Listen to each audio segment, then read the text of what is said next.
On Late Night with Monica Price, I'm joined by John Springate of the infamous 70s glam rock band, the Glitter Band.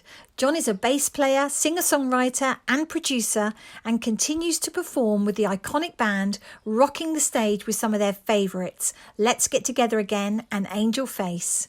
The band were a regular on Top of the Pops, and we get to talk about what went on in those dressing rooms and how the show paved the way to their chart-topping singles.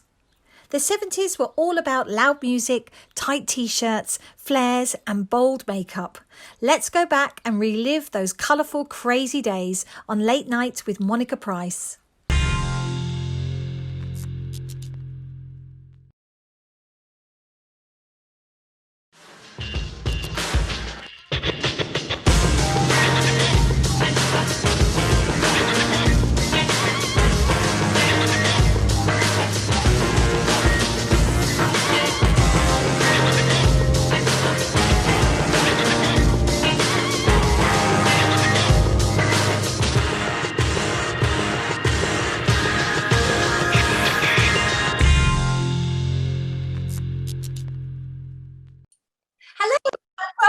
Late Night with Monica Price.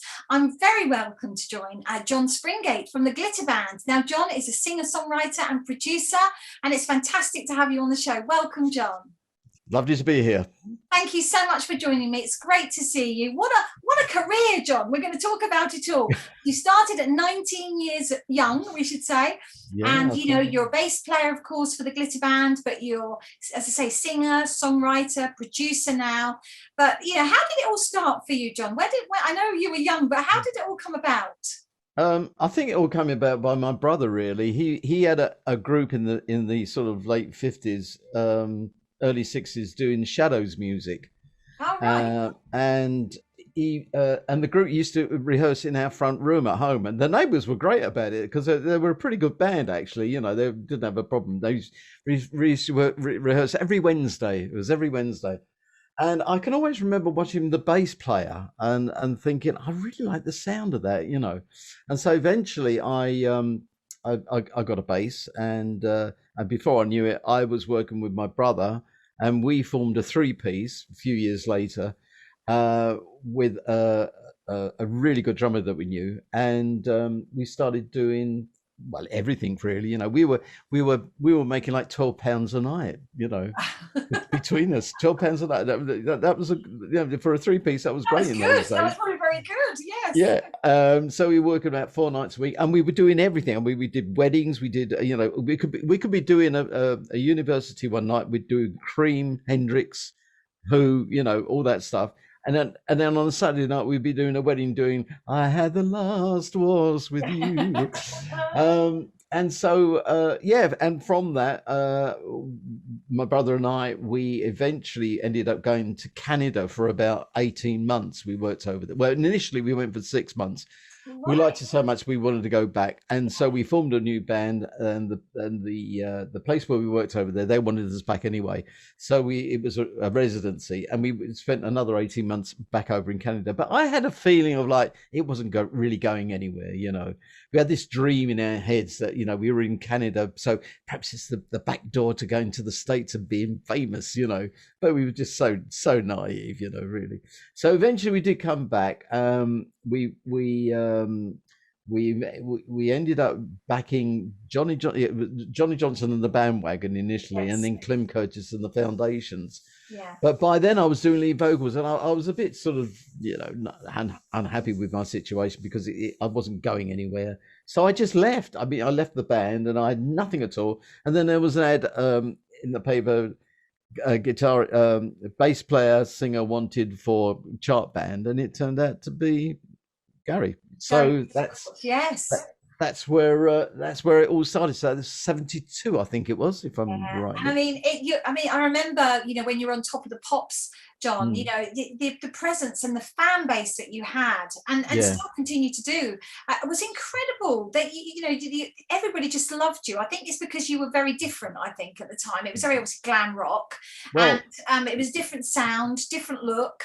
So it worked, didn't it? For me, it was really odd because up until then I was in a band that was like doing in those days, we all, all the bands dressed in, it was a stock thing. It was the granddad T-shirt Yeah. that he wore, with a couple of buttons there, Yes. and flared jeans, and that Yeah. was it, and then to suddenly come into this band where it was like putting glitter in your hair, Yeah. dressing up in glam rock stuff. It was just weird. Yeah. In Did you fact, like it? Did you enjoy it? Did you enjoy I doing did. stuff like I that? couldn't understand it. I couldn't understand it at the beginning of it. I thought, well, I'm just going to go with this because, and the band always laughed at me because I always said I'll give it 3 singles and an album. And 5 years, we had a good run. I mean, it was 5 years. It was a long run, but yeah, at the beginning stage, it was very weird, and all my friends were saying, "Oh, congratulations! You've made it." And it's like, well, have I really? I didn't think of it like that at all, Yeah. But it wasn't until I did the first Top of the Pops, and standing there on the stage, hearing the intro music, it suddenly hit me. It was like, Yeah. I'm on Top of the Pops. I'm on Top of the Pops. Yeah. And that must have been. It must have been incredible. Do you still remember what it was like? Yeah. Well, the very first Top of the Pops, I was actually quite drunk because it was the Christmas edition, and we'd been invited into Slade's dressing room for a drink. Oh, no hope.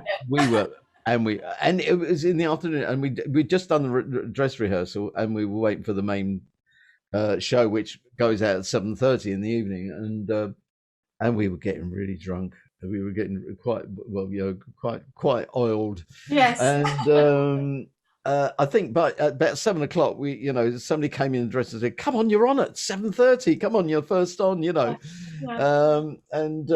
Yeah, that was my. Do you remember much about it? No, not a lot. No, it was. We were doing Rock and Roll Parts 1 and 2, and I was dressed in a brown cat suit with green boots. And I still got any of your clothes, John?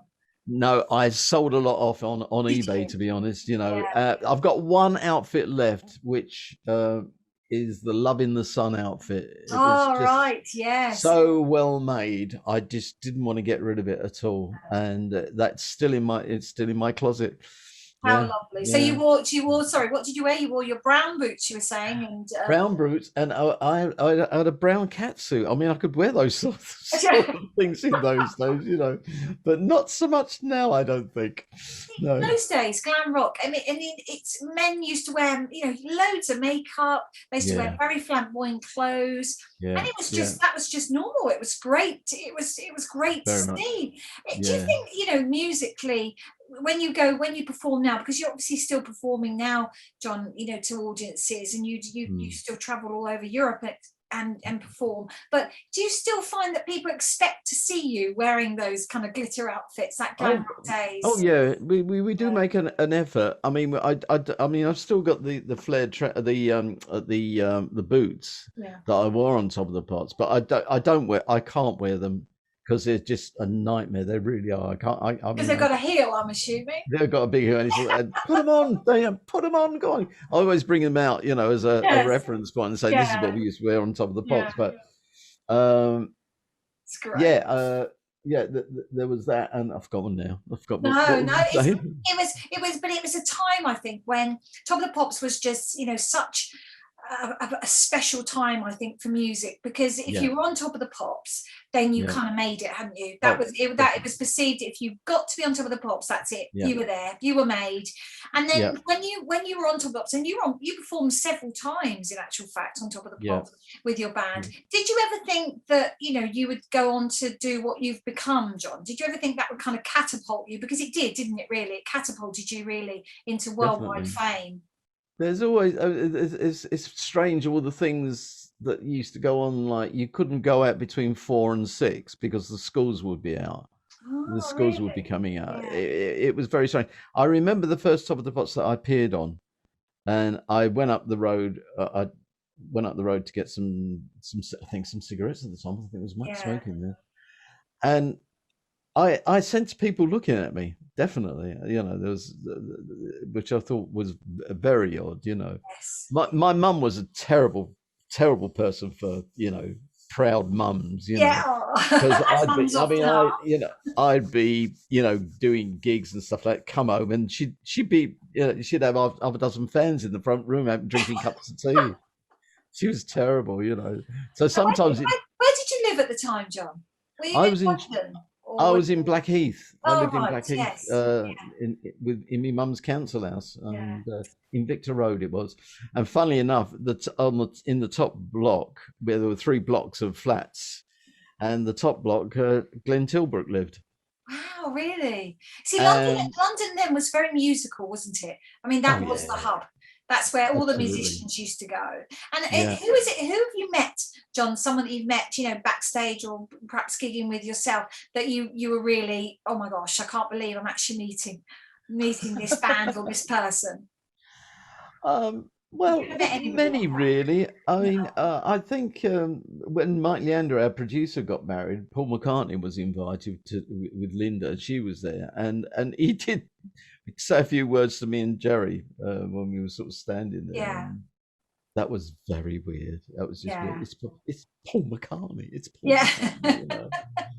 And I remember with the Glitter Band, the lead guitarist used to always have the star guitar, didn't he? That's right. Yeah, yeah. Yeah. So you still, where is that star guitar gone, I wonder? It's in safekeeping now. It doesn't show its head at all. It's kept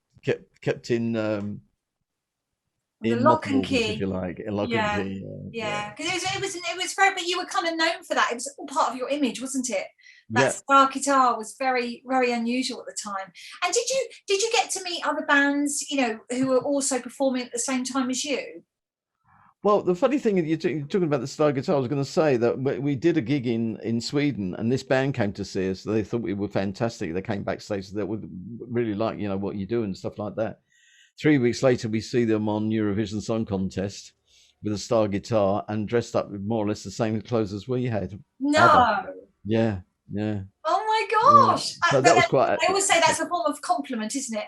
Because they've What, what copied you. Well, I always remember them coming into the dressing room because they were incredibly enthusiastic. They were really enthusiastic about what they were doing. They weren't cool and Yeah. moody or anything like that. They were really, we really like your show. It's good, Yeah. Yeah. And I said, "Mamma mia!" So I don't know that. Yes. I didn't really. I was going to say, if you'd have coined that phrase, you'd have been a very rich man, John. Oh, absolutely, yeah. And John, you've gone, the Glitter Band, obviously you still perform as the Glitter Band, but you've done so many other things. You produce now, you write songs. Of course, you used to write with Jerry Shepherd, of course. That's right. And, you continue to write now. And in fact, you wrote one for the Eurovision Song Contest, didn't you? We certainly did. What year was that?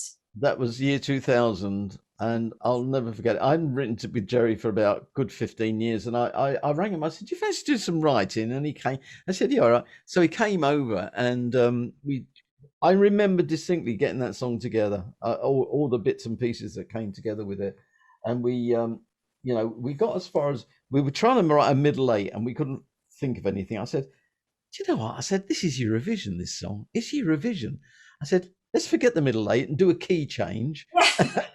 And finish it. So with Eurovision, it has to come in at 3 minutes, and ours came in at 2 minutes 47 seconds, which was perfect. Absolutely. Yes. Who did we get to sing it?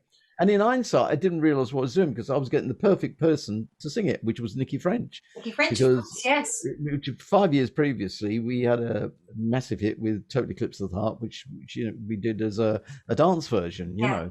So Nikki hadn't been doing a lot since then, and I rang her up. I said, "Nikki, would you put your voice on a song for Eurovision?" I said, "If I give you a fee," I said, "Would you come?" She said, "Yeah, okay." I said, "Do you like Eurovision?" She said, "I love Eurovision." I said, "Well," I said, "Forget the fee, just come over and do it." Yeah. And she came over and she put her voice in, and I just instinctively, it was one of those where you thought, this is perfect. Yes. And I played remind us what it was called.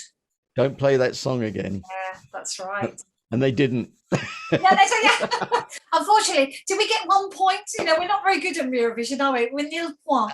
Out of 24 countries, we came 16th. Unfortunately, scoring the lowest score ever at that time. It was very unfortunate. But I mean, Jerry, because we went to Sweden with Nikki, Yes. And Jerry, we had a ball. I mean, because we're Yeah. the writers, we didn't have to do anything. We were just Yeah. there to get drunk, basically, Yeah. and have a good time and meet all the other countries. But I always had this feeling of like, I don't care if we win or not. We've actually got as far as actually representing the Yes. UK, Yeah. which is That's a fantastic. huge honour, John. Huge Oh, honour to be it was representing brilliant. the United Kingdom for a Yeah, world, for a global event like yeah, Eurovision, and it still has huge followings today. It yeah. doesn't matter that we never seem to get anywhere, but I it don't doesn't know. matter. You were there. I don't know what's happening with it at the moment as far as the No, UK goes, no, because it's I don't know. I really and I'm not I don't really want to comment too much on it, but no. I I think it's going through a difficult phase. I think well, we'll you leave it see, at our song was the last of that breed of song, that.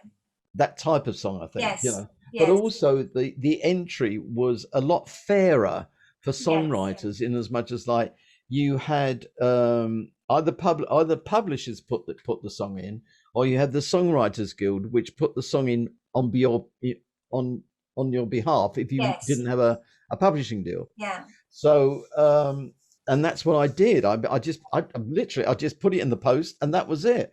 And then I knew people in the industry, and I was getting phone calls saying, "Oh, we just heard your song. We put it through." Oh, right, okay.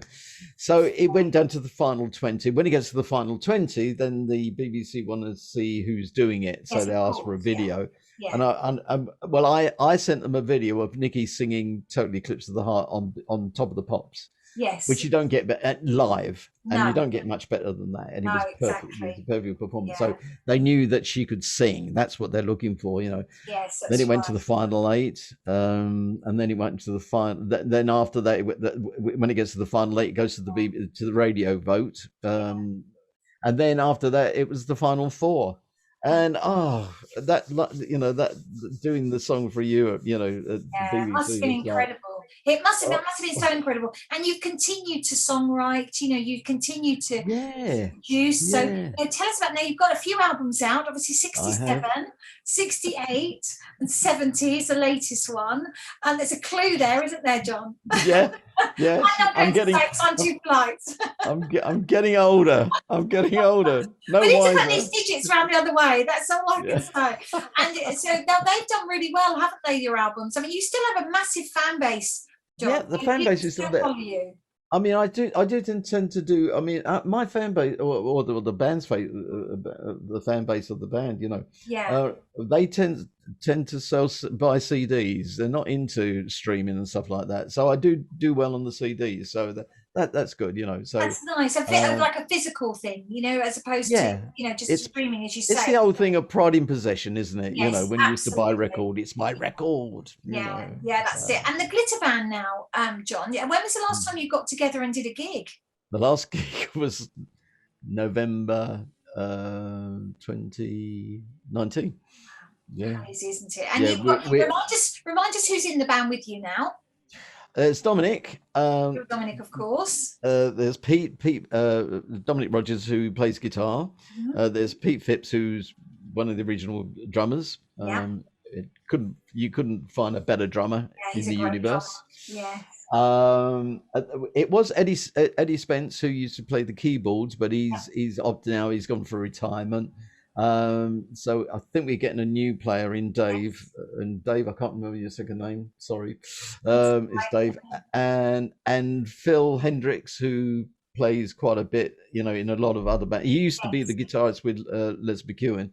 Right. But he's going to be playing bass with us when Oh, we do the that's gig. great. We've got a gig coming up in at Breen, which we do virtually every year. Thank goodness. Yes. So that'll be in November. So that'll be our first gig for like 2 years. That's crazy. But it's like riding a bike. Yes, you'll be fine once you you'll be get all there. right. And Be all right. is it just one night in Breen?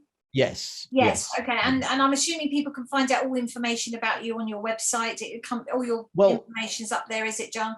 Well, if they want to go to Yesterday Once More, if they go to Okay. Yesterday Once More, they'll find out all the details. I think it's sold out, to be honest, but you Okay, never know. that's good. It's That's good. fantastic. I'm glad for Well, you.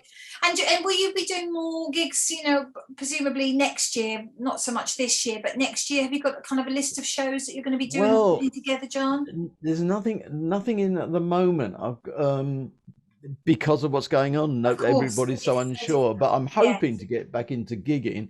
Yeah, I mean, they're now sort of saying, well, being in Wales, it's quite different down here yeah, because they're playing a different ball game. But I yes. think they're trying to work it towards June the 21st, the same as England, hopefully. That's great. But I don't know. We're just going to have to Yeah. play it by ear and wait and It's been see. so difficult. There's no doubt. But what's one of your favourite glitter band songs, John? One of my What's one of your favourites. favourites? Well, it's very difficult there because there's some really good ones out there. One of my, I mean, would it be? Well, does it have to be somebody that somebody else has written, or it could be one of mine? Whatever. Yes, one of yours, one of somebody else. It doesn't matter. What's one that just perhaps means has got a special meaning to you, perhaps? Let's Get Together Again is mine. Yeah, Let's Get Together Again is good. I was going to say Let's Get Together. That's a good. That is a good. In fact, John, you should think about releasing that one, re-releasing that one. That would be a great song. Have you thought about that? No, not really. No. Because we haven't been together. What a great song to kind of bring people together again. Good idea, actually. Well, you heard it here first. So if you make lots of money, I'll be coming to find you. Well, actually, no. I think I think it might be already out there, if I remember rightly, because John Russell, who used to be in the band, he's done an album himself, and I think he's done a version of it. I think, yes. Great, it's a great song. It really is. And then you've got your latest. You've got obviously album out 70, and then your latest album 72. That's coming out this year. Is it? John? Yeah, hopefully, if I can get the brain cells working. Yes. It should be hopefully around about November. Yeah, fantastic. That's great. I'm in the throes of that. Yeah, well, it's been really great to see you today, John. Thank you so much. Keep doing your lovely music, and we look forward to seeing you soon. Take care for now. Thank you. Cheers. All the best. That's it for tonight. Thank you so much for joining me. Come back and join me again next week. Take care. Bye-bye.